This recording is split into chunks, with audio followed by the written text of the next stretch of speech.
by the Montana Television Network. Montana This Morning continues on Montana's News Leader. The Ferguson Fire in California is racing towards Yosemite National Park, and firefighters say weather conditions are only going to get worse as the week progresses. The threat to people who live near that park, that's all coming up. And in Bozeman, an entire family been accused of dealing heroin. Coming up, how much the drug officers found and how a local judge reacted. Good morning to you at 6:29 here on your Wednesday. I'm Missy O'Malley with Chet Lehman, and Matt Elwell will have our forecast in just a moment.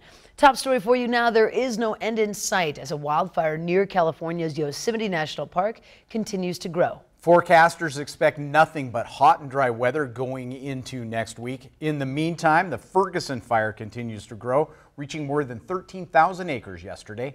CNN's Andrew Spencer reports the fire only 5% contained going into the overnight hours. The smoke on the horizon carries a lot of anxiety for evacuees. You always think, is that my house going up right now? Am I seeing the product of my house in the sky? Ferguson Fire has been spreading quickly over the last several days, topping more than 13,000 acres on Tuesday. This fire has reached a horrible level. The wildfire burning near Yosemite National Park has been difficult to contain. Firefighters are dealing with very difficult sloped terrain, and the weather has been hot and dry. The sheriff of Mariposa County, California, said the wind calmed a bit on Tuesday, but he was concerned about the forecast. We're expecting atmospheric conditions changing with a lot of wind coming in. Crews are working from the air when they can. At times, the thick smoke has kept them grounded. The steep terrain, the smoking conditions, just getting access to the fire, all challenges that we're facing. The wildfire claimed the life of 36-year-old Braden Varney over the weekend. A heavy equipment operator, Varney was helping cut fire lines when his bulldozer overturned. I'm Andrew Spencer reporting. Now, some 1,500 firefighters are working the Ferguson blaze, with another 60 command and control officers expected to arrive on the scene this morning. And in western Montana, where wildfires were devastating last year, the Missoula County Fire Protection Association has bumped the fire danger rating to high because of continuing hot, dry weather. MTN's Russell Thomas has more. The story of our Montana wildfire season through Monday afternoon was so far so good. Hot and dry weather in recent weeks has left us on the brink of a wildfire outbreak, and lightning last night and today across parts of the state could be the beginning of a change. The overall fire potential is increasing. We've had 2 to 3 weeks of dry weather now with no rainfall, basically from the Continental Divide westward, and we are getting a little bit of lightning. Areas that are now of particular concern are those that have been hit the hardest with lightning over the last 24 hours, including a stretch between Great Falls and Helena and continuing from Helena to Bozeman.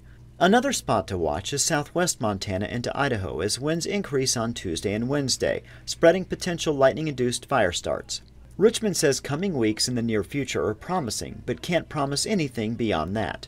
I'm not expecting to see any real lightning potential after today for at least a week, if not longer, maybe a couple of weeks. It is possible we could have widespread lightning outbreaks and more ignitions in August at any time.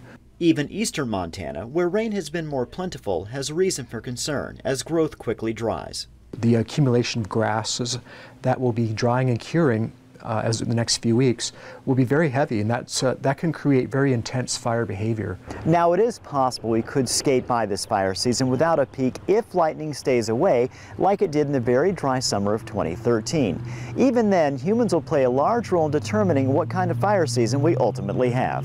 People have to be very careful, in the woods with campfires and power equipment, lawn mowing, all those activities. So as we wait for Mother Nature to take her course over the next few weeks, we can at least be thankful that we haven't experienced the fast and furious start that we saw in 2017. And we can hope that any thunderstorms we do see will also provide us soaking rain, minimizing the concern that lightning brings. In Missoula, Russ Thomas, MTN News. Oof. So? Part of the issue is we're more prone to these dry thunderstorms in July and August. Yeah, that's the unfortunate part of that. There's no way around that. Right? No, right. Unless we can get that monsoonal moisture to actually push in a decent amount of moisture on a continual basis. Which unfortunately leads perfectly into what you've been talking about all morning for our forecast for today. Yeah, now we're talking red flag warnings across parts of the area. You look at the temperatures this morning, the cooler morning temperatures actually help us out. That gets that relative humidity a little higher. That's a good sign for us, but unfortunately our daytime temperatures are going to warm up pretty quickly. The wind's going to be picking up and we don't have much moisture in our atmosphere. In fact, we have very few rain chances at all in the forecast. We'll talk more about that, of course, coming up in just a few minutes. Thank you, Matt. 6:34 now. Authorities in Helena have released the identity of the man and woman found dead in a home yesterday. Say evidence indicates the deaths were a murder-suicide. Lewis and Clark County Coroner's Office identified the individuals as 26-year-old Richard Ferris and 21-year-old Olivia Serrano. Now, investigators say both bodies appear to have suffered gunshot wounds. Helena police said in a release yesterday afternoon, evidence at the scene points to Ferris killing Serrano before turning the gun on himself. Police have said they are not looking for a suspect, don't believe there is a threat to the community. And heroin busts puts 4 people in jail and leaves a 2.5-year-old without parents for the time being. MTN's Mallory Peoples tells us why the judge came down specifically hard on one of those suspects. A mother and father, a father and son, all 4 behind bars for heroin. Thursday, the connections were brought to light. Charging documents state Sarah Manthai and her stay-at-home husband, Stephen Olson, told officers they had been buying drugs for the past 6 months.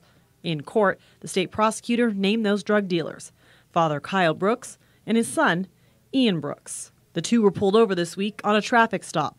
Officers serving an arrest warrant. They say they found more than $60,000 cash in the vehicle, plus enough heroin to provide the average user with 1,500 doses. The state asked bail be set at $250,000 for Kyle Brooks.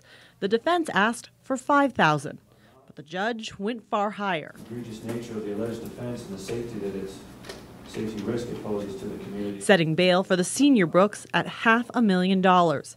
Until bail is posted, all 4 will remain in custody. And according to a public defender, the 2.5-year-old child will remain in the care of grandparents. Reporting from Bozeman, Mallory Peoples, MTN News. The child's father has a previous drug conviction, according to the state prosecutor. All 4 are scheduled to be back in court in August. Mining City headlines this morning. Butte Rescue Mission continues to seek donations for the construction of its new homeless shelter in Uptown. Shelter officials announced that Town Pump offered donation of $200,000 if it can get matching donations from the community.